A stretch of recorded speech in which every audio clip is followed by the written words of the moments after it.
In this video, we're going to be going over Chapter 15, Collective Bargaining and Labor Relations. In other words, unions, learning a little bit more about that.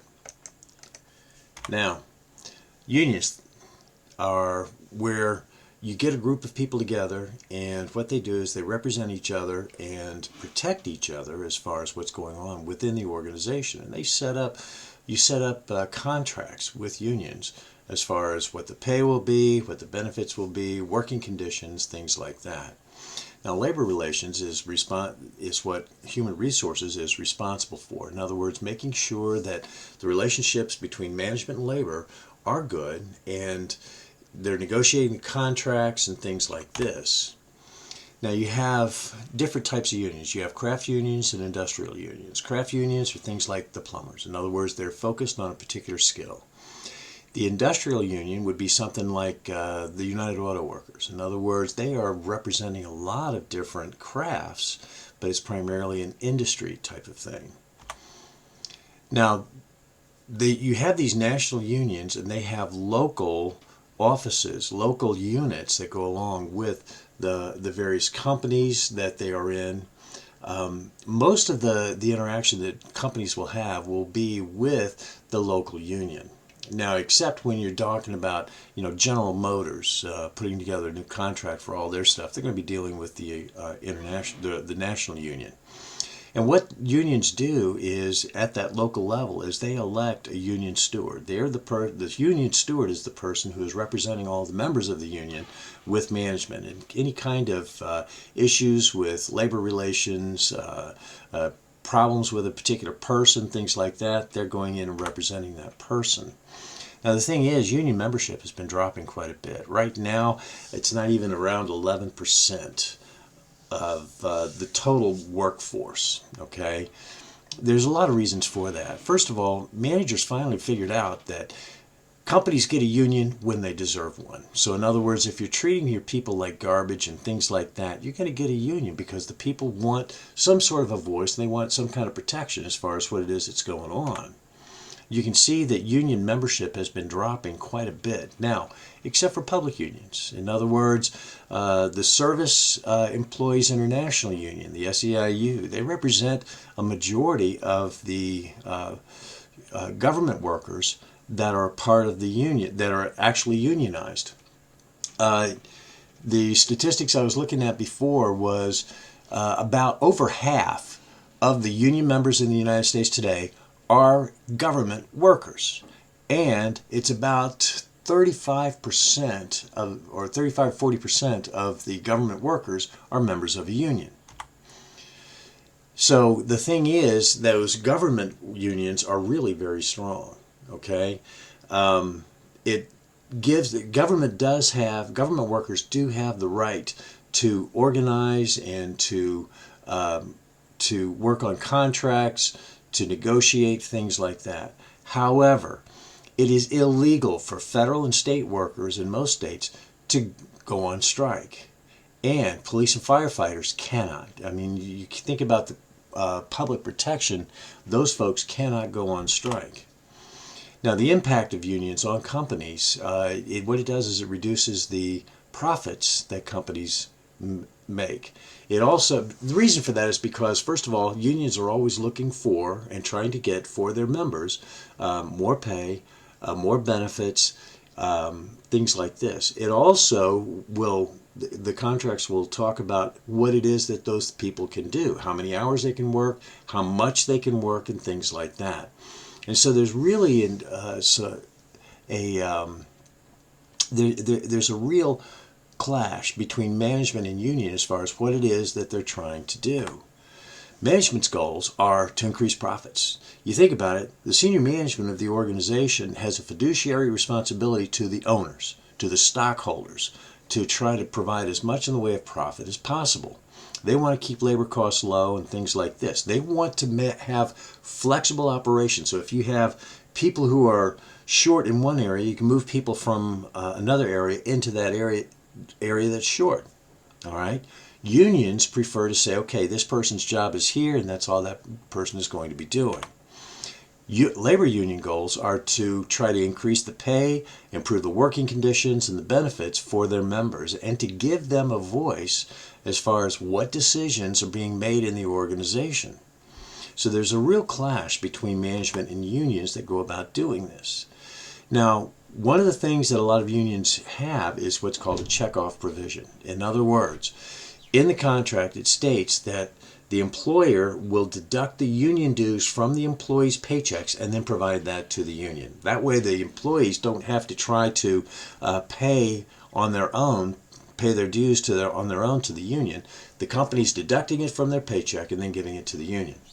And then you also have the security aspect. First of all, closed shops are illegal. It used to be that at one point in time there were closed shops where you had to be a member of the union in order to go to work for an organization. Now, a union shop is where you can be hired and you can be a part of that organization for a certain length of time, and then you do need to join the union. So it's not one of those things where you have to be a union member to be hired, but you're expected to join the union after you've been hired and after you've been on the job for a while. An agency shop is where the union is negotiating for you and representing you, but you're not necessarily a member of the union, but you have to pay the dues. Now, society's goals are to make sure that people are taken care of. I mean, people want to make sure that people are treated fairly, that they are paid a fair wage, and things like that. The laws that go along with unionizing, first of all, it was the Wagner Act, the National Labor Relations Act of 1935. And what that did was that validated companies having unions within them. In other words, people being able to join unions. Back at the turn of the 20th century, you had Teddy Roosevelt and his trust busting and things like that. Unions were basically kind of declared illegal. They were busting them up. They were saying, okay, they're trusts. We need to get rid of these things. In 1935, the Supreme Court, the U.S. Congress, and then also the Supreme Court validated the National Labor Relations Act, which basically said that, yes, you can join a union, you can have a union in there, and it identified what are the rules and things that went around that. In other words, what does it take as far as organizing? How can they go on strike and things like that? In 1947, the Taft-Hartley Act came about, and what that was basically saying was, you know what, there's too much power given to the unions. Here's some things that given back to the union members.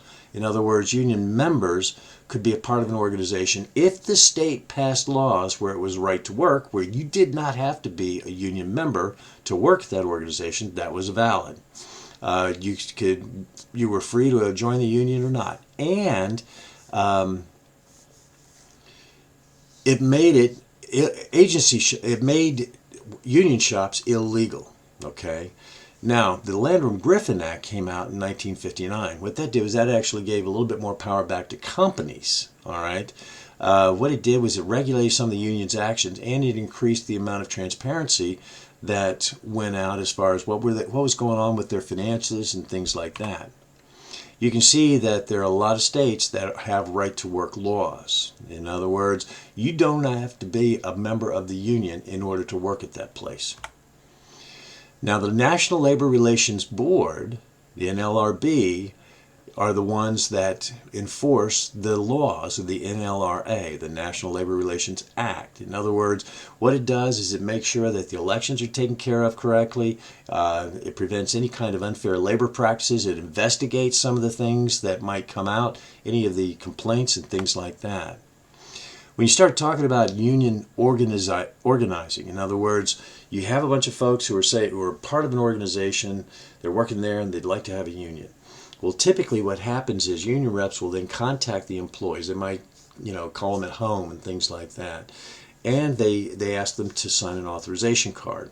If there are enough authorization cards that are signed saying, yeah, we'd like to look at that, we'd like to have a ballot on this, we'd like to have a vote, then the NLRB will run that secret ballot election. Now, the book talks about consent versus stipulation election. Consent is where the company and the union decide together, okay, here's the date and here's how we're going to handle the election. If they can't come up with that, then the NLRB will say, okay, here's what you're going to do. That's the stipulation election. And then vote. What happens is all the workers will vote in secret, supposedly, against or for union representation. Now, let's say that you're a supervisor, you're a manager in an organization, all right? You don't want those unions in there because it ties your hands as far as some of the things that are getting done, as far as being able to make sure that the goals are being met, things like this.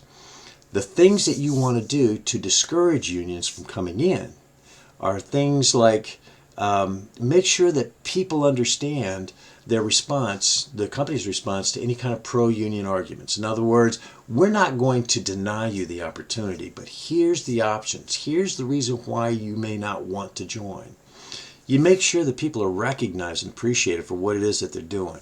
You solve their problems. You make sure that they're getting the information that's necessary. You're consistent in your treatment. In other words, you treat people with respect. You treat people well. If you're doing that, chances are you're not going to get a union put in place. The things that you do not want to do is to threaten people if they are going to do any kind of union organization. Interrogate them about what they feel about unions.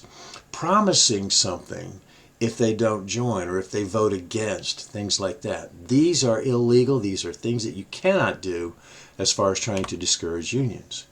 Now, what unions are trying to do is they're trying to get as many people in a part of that as possible, all right? And they'll conduct various campaigns. They might come to your house, things like this, to try to get you to sign those cards and get that union into that organization. Now, before the Taft-Hartley Act of 1947, if you had a union in there, you couldn't get rid of it. Well, the Taft-Hartley Act gave you an opportunity to and a process for decertifying the union. In other words, you can take a vote and then say, okay, we no longer have that union in this organization. We're no longer a part of it. Now, collective bargaining is one of the key responsibilities that human resources has, where you're sitting down and negotiating with the union as far as what the contracts are, what's the pay is going to be, the benefits, things like that. The typical things in the agreement would be things like establish administration of the agreement. In other words, okay, here's how we handle grievance procedures. Here's what happens as far as strikes, things like that. Functions, rights, and responsibilities of both management and unions. Wage determination. In other words, what kind of wages, what kind of pay are we going to have? How do we handle any kind of incentive systems? What kind of security as far as their job is concerned? In other words, what kind of overtime is going to be necessary? What kind of promotion practices are we going to have? What are we doing as far as training and retraining? The plant operations. In other words, what are the rules as far as working in that organization? What are the hours that are going to be there? What do we do as far as safety is concerned? All of this is a part of the contract that the union and the management agree upon. Paid leave, employee benefit plans, things like that. When you start talking about putting together those new contracts, there's going to be bargaining, and everybody knows it's a game. Management's going to come in low, unions are going to come in high. And you're going to have to negotiate to determine where that middle ground is that both of you can agree to. If you can't get that agreement, chances are the union's going to go on strike. And that's where everybody walks off the job. They'll carry signs saying, hey, we're on strike and things like that. At that point in time, they're not being paid by the company. Now, they may get some funds from the union at that point, but they're not being paid by the company. Now, if management really gets upset, they can do a lockout. In other words, what they do is they just lock the doors. People can't come into work, and they're not going to pay you until you agree to their terms. Some of the alternatives to work stoppages, the two main ones are mediation and arbitration. Mediation is where you have a mediator, you have somebody who's in the middle, and management presents their side, the union presents their side, and the mediator is trying to help them find the middle ground and come to an agreement. The arbitration is basically a judge where the union says, this is what we want, management says, this is what we want, the arbitrator says, okay, here's what it's going to be. And you're going to abide by it. Human Resources is really responsible for contract administration and grievance procedures. In other words, if there is a grievance, how do you handle it? Who is it that has to be involved? Making sure that the contract is executed faithfully by both sides. And one of the things that's happened over the past, I'd say 10 years, is there's getting to be a little bit more cooperation between labor and management. They're finally figuring out that, we have to work together in order for both of us to win and to succeed in the long term. So these are some of the key points from this chapter. If you have questions, please just give me a shout.